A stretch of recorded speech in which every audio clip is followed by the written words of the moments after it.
2h52, de volta aqui no Bora Brasil na Rádio Bandeirantes. Eu até me confundo, porque no intervalo a gente estava falando de comida, né? Não, E então, comida é um assunto que faz meus olhos brilharem, isso, assim. isso me faz lembrar o Joel, que ele sempre lança aquela, né, de será que um dia a gente vai contar pros ouvintes o que a gente fala no ar? No caso do Joel, jamais. No caso do Joel, jamais. Mas às vezes vocês acham que a gente fica, sei lá, falando qualquer coisa, não Tramando sei. planos contra o governo, essas coisas. Nada Exato, fala disso. bem de governo, fala tá mal fa- do governo. a gente tá falando de falando comida. de bolo. A gente tá falando que a gente tá com vontade de comer bolo. Mais especificamente um Red Velvet. Ai, que delícia. Eu senti o cheiro do Red Velvet com aquele chantilly mais consistente, assim, no recheio. O seu com chantilly, eu já comeria, tipo, um Red Velvet, sei lá, com brigadeiro, porque eu sou da turma do chocolate, né? Mas é que eu acho que o chantilly traz um frescor pra massa. Que combina com a massa, entendeu?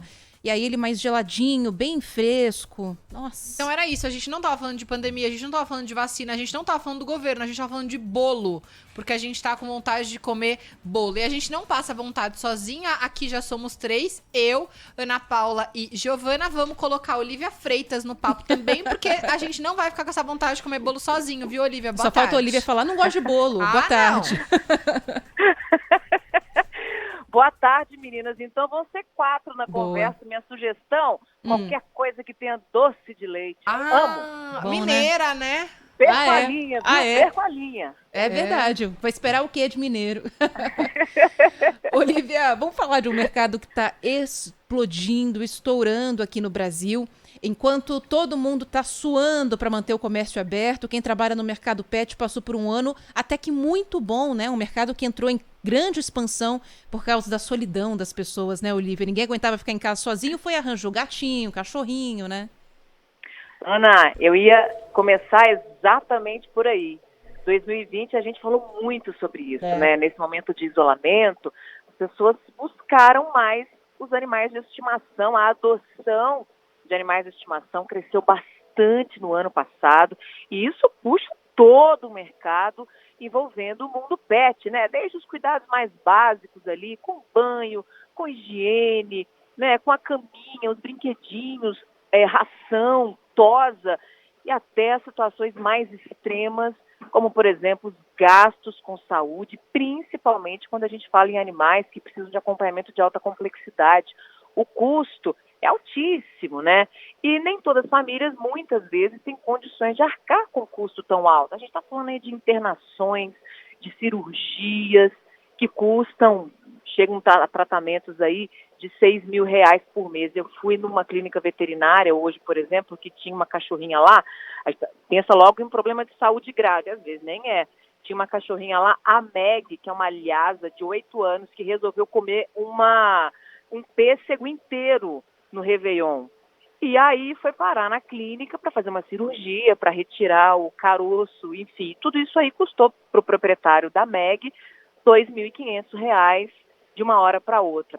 Há atendimentos muito mais caros, por exemplo, tumores, que a gente vai para R$ 6.000 com cirurgias, quimioterapias. Bom, esse é um atendimento basicamente hoje restrito à rede privada, né, nas clínicas veterinárias.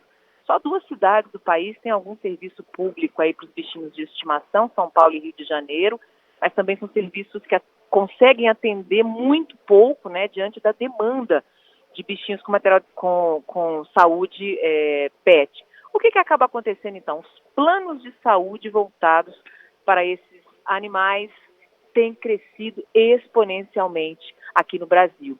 E aí as clínicas costumam já ter aí algum plano de assistência médica para os seus próprios clientes, um valor fixo por mês, todos os serviços daquela clínica podem ser oferecidos, mas agora os planos bem estruturados mesmo, como se fossem planos de saúde voltados para seres humanos, começam a oferecer serviços para esses animaizinhos com rede credenciada, com a possibilidade de você fazer, por exemplo, uma consulta em um outro hospital ou em um outro profissional e pegar um reembolso se ele não for daquela rede credenciada do plano e tudo mais. Um desses planos, a Plamev, para a gente ter uma ideia, no ano passado eles tinham 1.000 clientes.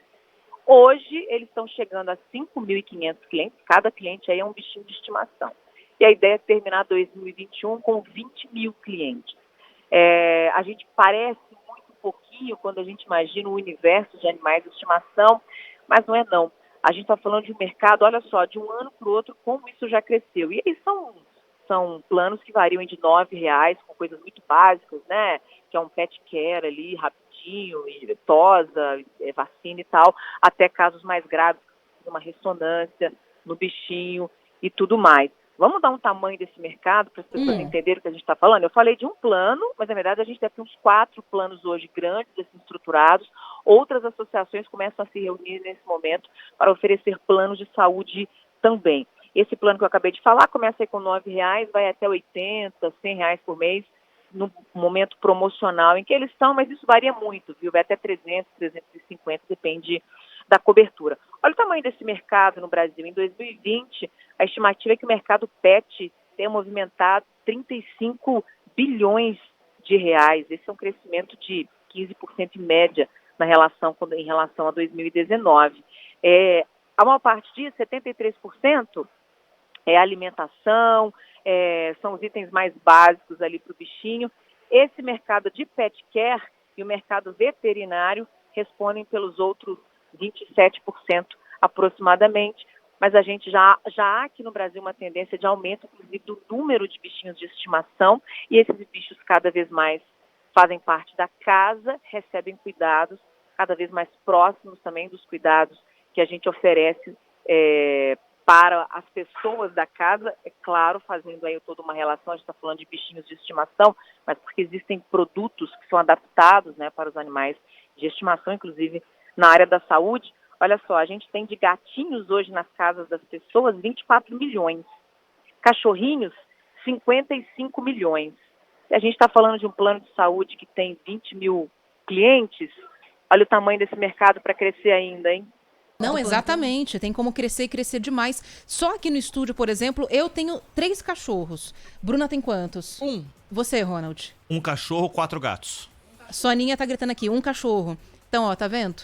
Só aqui nesse estúdio, esse plano de saúde poderia conseguir diversos clientes, né? Olha aí. Que realmente compensa mesmo, que os serviços para cachorro são caros, os serviços para gato são caros, né?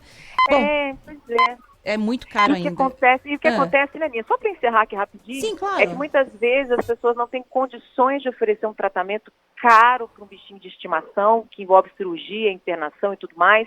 E aí o que esses animais fazem? Eles acabam ficando na casa da gente, suportando aí essa doença, até chegar um ponto, né, em que há uma decisão difícil ali de sacrificar os animais. É o que acaba acontecendo, mas muitas vezes esse sacrifício ele acontece lá na ponta, porque em muitos casos não é possível, né, não há condições de fazer um tratamento que pudesse eventualmente evitar que chegasse naquele ponto. É claro que os animais vão ficando velhinhos, não tem jeito, né, mas muitos outros casos ainda dependem de uma condição para atendimento que nem toda família tem mesmo, né. Olivia, obrigada pelas informações. A gente está esperando você voltar para a redação com um bolinho com doce de leite pra gente, tá? Combinadíssimo, lá de Minas. Obrigada, Olivia. Bom trabalho para você.